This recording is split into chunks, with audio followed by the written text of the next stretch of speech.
Secure Ninja TV is at the Infosecurity Europe conference in London, where the cutting edge of cybersecurity products and services are on display for all to see. But we've decided to step back and take a look at some ancient technology. We're at the world-famous Stonehenge near Salisbury in England. Now, these standing stones are 5,000 years old and are presumed to be some kind of ancient calendar, but we don't really know. It is an assumption. Stepping back into the cybersecurity realm, it is often assumed when we see an increase in our web traffic that traffic is caused by legitimate customer traffic, but that's just an assumption. We're starting to learn that more and more of that traffic may be caused by botnets. Botnets are not just for denial of service attacks. Botnets can be used for creating fake accounts and for scraping data. Let's talk more about this with an expert on botnets, Dan Woods at F5. Secure Ninja. Hi everyone, it's Andrew from Secure Ninja TV again. We're at Infosecurity Europe in London. I'm here talking to Dan Woods. He is the Global Head of Bot and Risk Management for F5. Good morning, Dan. How are you today? I'm doing great. Thanks for having me. Excellent. Well, Dan, we're talking about botnets today. How many botnets are there actually out there that are active? And what range and scope are those botnets? You know, that's a good question. I'm asked that a lot, and the answer might surprise you. There are countless. There are countless botnets out there because they're constantly changing. It isn't like there's 100 botnets. There are thousands and thousands, and the number of botnets is always changing because they overlap, and they're just very dynamic. Yeah. How many countries? What size sometimes are they? Well, we've seen attacks hitting our customers from more than 180 countries, and as you might know, there's 190 some odd countries in the world, so it covers most of the globe. Wow. So when I'm teaching something like Security Plus or Certified Ethical Hacker, and we talk about botnets a lot, the emphasis, the focus is on how botnets are used for distributed denial of service attacks, but it seems that's not really where they're most dangerous. Where else do you see dangers in botnets? Actually, they're most dangerous in attacks against inherent vulnerabilities. Most security professionals are focused on the attacks against inadvertent vulnerabilities, those that can be patched, like cross-site scripting and SQL injection, those sorts of things.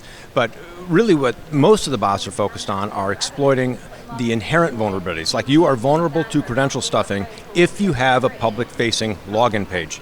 This is where a bad actor will take millions and even billions of username password pairs and try them programmatically against the login page of every other enterprise. And because of consumer habits to reuse passwords, we're seeing success rates of 0.1 to 3%. So when you see attacks in the billions, they're compromising a lot of accounts. And that's just one example of credential stuffing. They might also use automation and bots to create millions of fake accounts at a social media company, at a retailer, at an airline, at a bank for money laundering. There's all sorts of incentives for bad actors to create fake accounts. There's attacks against forgot password to verify accounts. There's attacks against add to cart. Actually, I should reword that. We say attacks against add to cart, but it really is an attack. An attack is kind of an overly dramatic word. There is automation against add to cart for things like shoebots. People will want to use automation to buy all the inventory of the limited time offer shoes, and then they'll sell them on the secondary market for a profit. And we did a workup on some of these shoebot organizations, and they aren't squeaking by with a few $1,000s US. They're making over $1 million US by buying shoes and reselling them on the secondary market. So the takeaway is that virtually any public-facing application is vulnerable to these sorts of attacks and unwanted automation. Yeah, and the attackers are quite technically capable as well.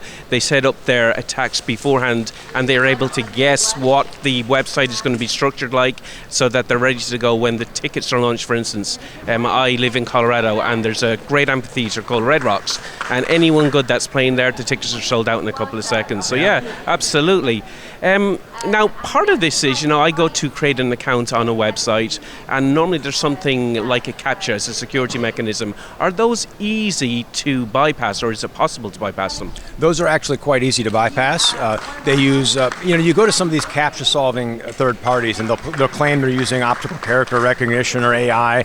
That's not true. What they're using are human click farms. A bunch of humans sitting at home, sitting in front of computers, using their phone to solve CAPTCHAs all day long. I actually went to work for one of them, a company called CAPTCHA. It's a Russian human click farm. I went through their training, went through their evaluation process, then I started solving CAPTCHAs for money. I think I had solved, 20, 30 CAPTCHAs, and I hadn't earned 1 penny US yet.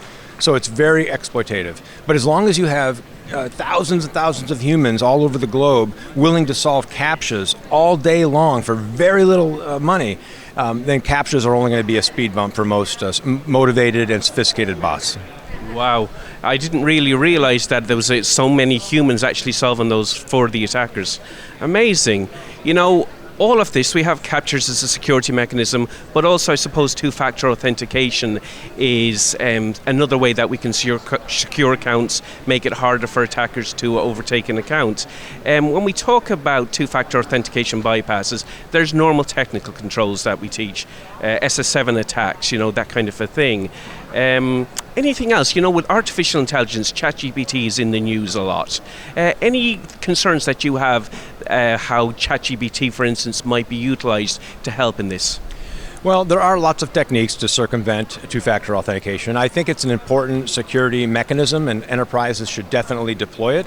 I wouldn't deploy it across the every customer all the time. I think that's a little too much friction. But if you look at client-side signals and identify anomalies and go, wait a minute, this login is anomalous for some reason, then deploy a 2FA. But you don't want to deploy it across every single customer. That's just too much friction.